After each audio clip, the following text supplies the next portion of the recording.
अनिल जी, ये जो क्या मोदी जी जो भी करते हैं चुनाव को उनका केंद्र में है। चुनाव पर उनका नियंत्रण रहे, चुनाव प्रक्रिया पर नियंत्रण रहे, चुनाव आयोग पर नियंत्रण रहे। ये उनका पूरा जो कुछ भी उनकी गतिविधियां रहती उसमें आप इसको देख सकते हैं। क्या ये जो कानून बन रहा है इसका भी मकसद यही है कि अब एक ऐसी स्थिति आ गई है या उनके अंदर कोई भय समाया है 2024 को लेकर कि कहीं फिसल ना जाए, इसलिए इस आयोग को पूरी तरह से अपने शिकंजे में रखो, अपनी मुट्ठी में रखो। मुकेश जी, नरेंद्र मोदी की मुट्ठी में तो चुनाव आयोग पहले भी था और अब भी है। ये जो हम सवाल और बहस कर रहे हैं वो इसलिए कर रहे हैं कि राजा को पारदर्शी नजर आना चाहिए। चाहे सत्य हो ना हो, राजा को सत्य के नजदीक दिखना चाहिए, जनता का विश्वास होता है। और कुरैशी साहब ने बहुत बढ़िया बात की। कुरैशी साहब ने बताया कि प्रधानमंत्री हमको एक बार अपॉइंट कर दिया, मैं भी उनका बेनिफिशियरी हूँ, लेकिन हमने निष्पक्षता से काम किया। जो मेरी थोड़ी बहुत समझ है, प्रधानमंत्री या जो भी प्रशासन या जो भी व्यवस्था हमारे यहाँ नियत है, उसमें एक बार election commission, chief election commissioner appoint हो जाए तो वो गवर्नमेंट ऑफ इंडिया से अलग हो जाता है। It is election commission of India, it is not government of India. Narendra Modi ने इस अमेंडमेंट के साथ इलेक्शन कमीशन को गवर्नमेंट ऑफ इंडिया बना दिया है। आप समझ, बहुत थोड़ी सी लाइन है इसके बीच में। मुझे याद आ रहा, राजीव गांधी ने एक बार टीएन शेषन को बुलाया था कि आप आइए, मैं मिलना चाहता हूँ आपसे। तो टीएन शेषन ने मना कर, election commission of India is not government of India और मैं नहीं जाऊंगा। राजीव भले आदमी थे, राजीव गांधी गए, मिले, चाय पी, अपनी बात कही। तो ये इतना सा अंतर है।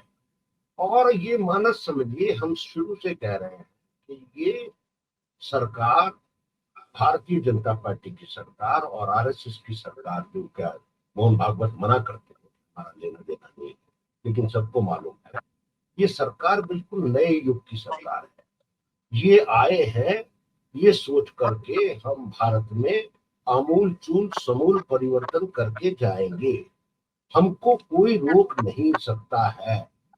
और रही सुप्रीम कोर्ट की बात, तो सुप्रीम कोर्ट ने तो शायद फिलॉसफी की क्लास अटेंड कर ली है। शायद वो फिलॉसफी के आज की डेट में सबसे बढ़िया स्टूडेंट है। मैं आदर सहित कहना चाह रहा हूँ सुप्रीम आदरणीय सुप्रीम कोर्ट को। वो तो ऐसा हो गया कि ये सत्य भी है, ये असत्य भी है, ये सत्य असत्य दोनों है, और इस सत्य और असत्य की समीक्षा हम कल करेंगे। हमको तो समझ में ही नहीं आता सुप्रीम कोर्ट कहना क्या जा रहा है। पिछले 3 या 6 महीने के पूरे सारे जजमेंट आप देख लो, उससे आपको पता लग जाएगा कि सुप्रीम कोर्ट ने क्या कहा। और अभी जो निर्णय आया है जम्मू कश्मीर के बारे में, उसका तो कुछ पता ही नहीं चल रहा है कि वो कहना क्या चाह रहे हैं। हाँ, कि भारत में संप्रभुता भी रही, 370 में संप्रभुता रही भी नहीं, और उसकी जरूरत भी थी, उसकी जरूरत भी नहीं है। तो आदमी गुड़गुड़ो भी, गुलगुले भी खाएगा और गुड़ से परहेज भी करेगा, ये कैसे होगा? अगर सही को सही बात कहने वाले लोग नहीं रहेंगे तो आम आदमी की जो आस्था चुनाव आयोग में है वो निरस्त। आप देखिए, लगभग 80 से 85 करोड़ के करीब वोटर हैं। इस पूरे प्रोसेस में 85 करोड़ लोगों को कहीं सुना आपने कि कहीं एक राय भी आई? 97 रिट पिटीशन के करीब अभी लोगों ने इस पूरे 3 राज्यों के चुनाव में डाली है। उनकी सुनवाई का क्या हुआ?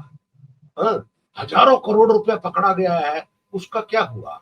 जब ये सवाल, जब आप एफआईआर भी दर्ज नहीं कर पाएंगे, आप कुछ कह नहीं पाएंगे इलेक्शन कमीशन को, तो इसको बनाना का मतलब क्या है?